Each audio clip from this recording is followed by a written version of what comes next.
Je vais vous parler, dans ma expérience de juif, du glissement de la surconscience vers la subconscience. C'est-à-dire que, au départ, je m'intéressais à la surconscience juive. Dans les années 66, quand j'avais 18-19 ans, et je m'intéressais à la surconscience au niveau Israël aussi, à l'hébreu, tout ça, c'est de la surconscience. Et je suis revenu assez rapidement en 69. Progressivement, il y a une espèce de glissement qui s'est produit.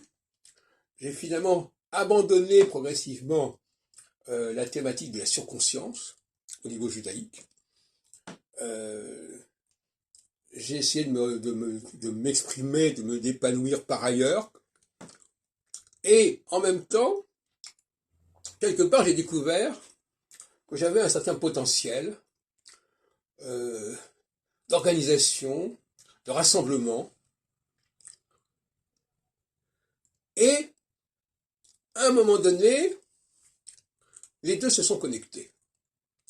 À un moment donné, il y avait la question de la surconscience, qu'est-ce que je suis, qui suis-je en tant que juif, qu'est-ce que ça veut dire être juif. De l'autre côté, il y avait la subconscience qui faisait que les gens me percevaient différemment, pas forcément en tant que juif, mais ils me percevaient différemment et ils avaient un rapport différent avec moi. Et à un moment donné, j'ai fait la connexion entre ces deux plans. Et je crois que c'est comme ça qu'il faut procéder. Il faut oublier la surconscience, il faut se démarquer la surconscience juive, assumer sa présence, rechercher ce qu'on peut faire dans une société, au sein d'une société, s'apercevoir qu'on a quelque chose de spécial, pas forcément en tant que juif surconscient, mais qu'on a quelque chose de spécial, on a un talent particulier, on a un génie particulier, et par ailleurs on s'aperçoit que il y a effectivement dans le monde beaucoup de génies qui sont d'origine juive. Et là, la subconscience et la surconscience se connectent.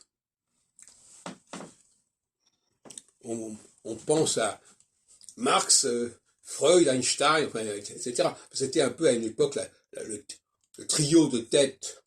Et donc, tout ça, l'histoire nous apprend quand même qu'il y a des personnages remarquables, qui ont fait des choses remarquables, pas parce qu'ils étaient juifs, pas parce qu'ils étaient connus comme juifs, pas parce qu'ils avaient reçu une empreinte judaïque au niveau culturel, mais il se trouve qu'ils avaient, malgré tout, un rôle à jouer particulier, une mission particulière, et qu'on pouvait, à un moment donné, relier ça, qualifier cela, en rapport avec leur judéité.